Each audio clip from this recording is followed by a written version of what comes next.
Yo, this is my book collection.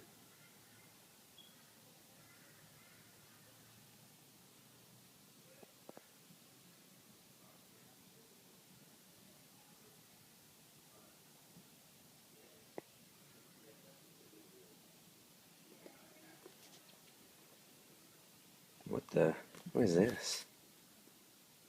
Book of Mormon. I don't know why I still have that. This is a good book. Money Secrets of the Rich. So this is my money collection. It's talks about investing, how to save money on insurance, how to account for all the money you got, stuff like that. Second in this line, Rich Dad, Poor Dad. Classic. Classic as talks about different mindsets in how to look at wealth, how to look at money. Very good read. It's financial education. This is a pretty boring book, to be honest. I forced myself to read it though. The Millionaire Next Door. It's really outdated, and it's based on America, so it's like information from the 90s or something, on like American millionaires. But the point is still really relevant, so I encourage you to force yourself to read this. It's just statistics and stuff about how how the the rich spend their money, and basically millionaires don't just waste their money on anything. What else we got here? This one's pretty cool. I like this one.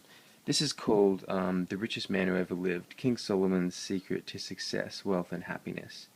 It's really cool. It basically models King Solomon's principles from the Bible, and he just basically breaks it down into different things for you to follow. So that's cool. There's Stephen K. Scott, if you don't know who he is. Oh yeah. And then what else we got here? The Richest Man in Babylon. This is a cool kind of story, like a fictional story that illustrates real principles. It's really cool. It's a pretty short read, and it just gives you some insight into some principles for wealth. Ah, yes, the Money Motivator.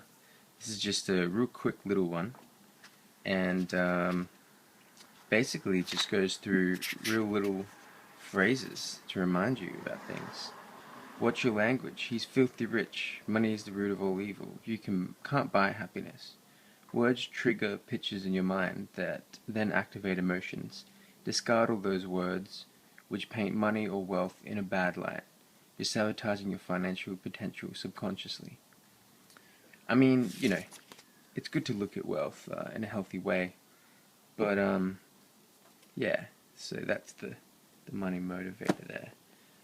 So they're pretty much my books on like personal finance, really.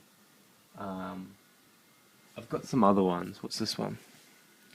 God's Creative Power for Finances. That's pretty cool. I actually haven't read this one, eh?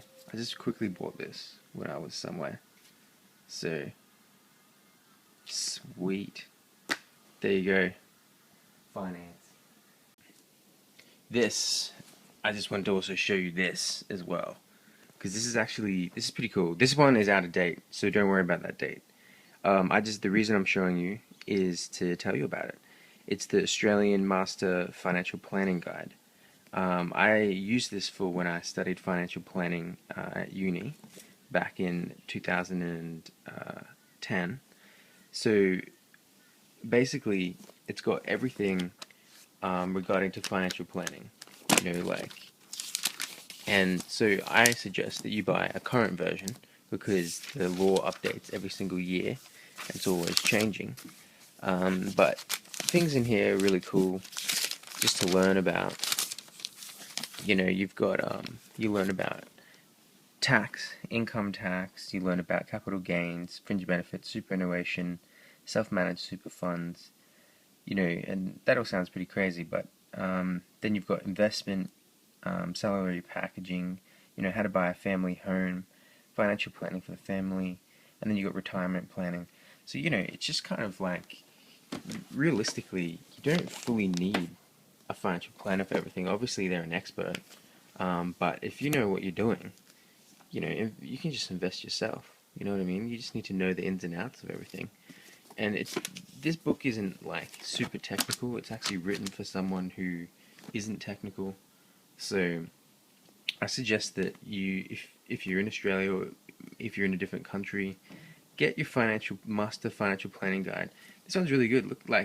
It looks pretty thick, but for a textbook, it's not actually that thick. It's not that bad.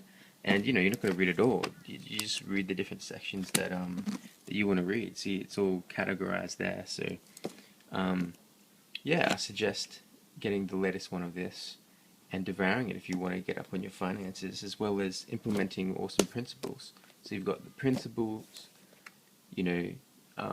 as well as the practical side, and then you got your motivation, and some strategies as well. So, and you got your mindset, and you got some other practical application in this one as well.